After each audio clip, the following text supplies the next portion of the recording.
Tonight in our series Plate 48, we're taking you behind the kitchen at a famous Tohono O'odham restaurant. The Fry Bread House, just north of downtown Phoenix on 7th Ave, has been serving traditional Native American fry bread for decades. They've even been recognized with a coveted... Oh yeah, you got it right. We checking out fry bread today. And I never had this, but I've always wanted to try it. So we gonna check this video out, and in a couple of weeks we gonna make some. But anyway, let's get into it. Yeah, let's get into it. And oh yeah, while you here, don't forget to give me that LSS. That's that like, share, and subscribe. That like, share, and subscribe, y'all. And while you here, hit that notification bell too, and become part of the LSS family, y'all, because we love tasting. This is the simplest food you will ever find. Put together flour, shortening, baking powder, and salt. Roll it, flatten it, fry it, and you get magic. It's dangerous to come back here. Richard Perry is the co-owner of the Fry Bread House, a restaurant started by his mother, Cecilia Miller, in 1992. It's traditional Tohono O'odham fry bread, a dish Cecilia learned from her mother.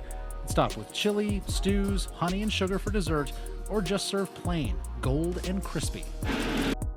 I don't know about y'all, but that sounds pretty simple and pretty damn tasty, y'all.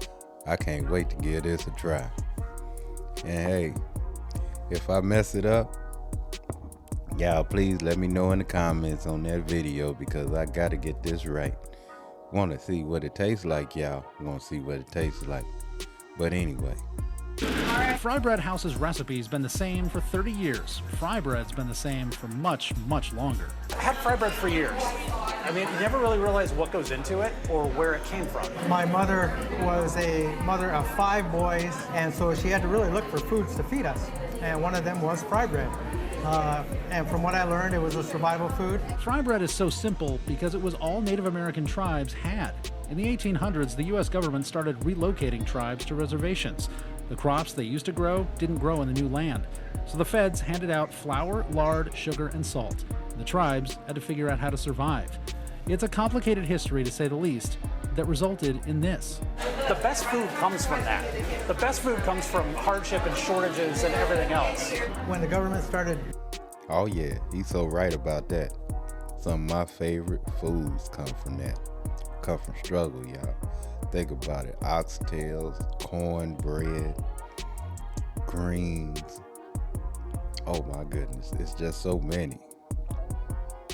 So I can't wait to try this. Can't wait, y'all.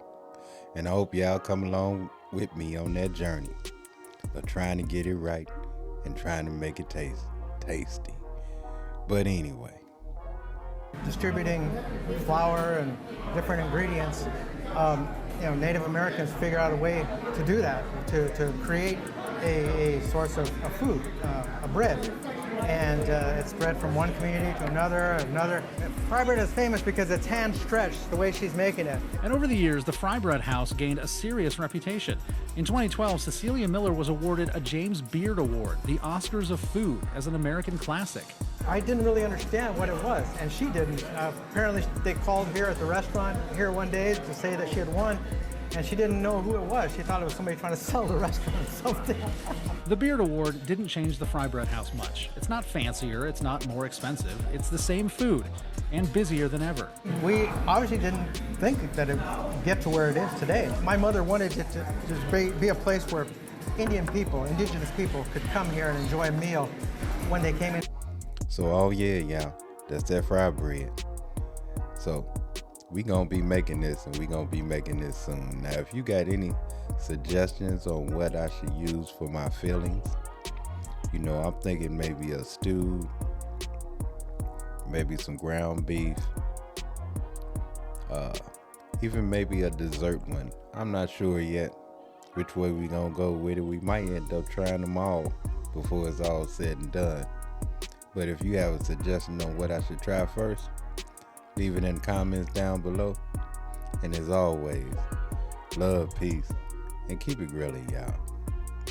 See ya.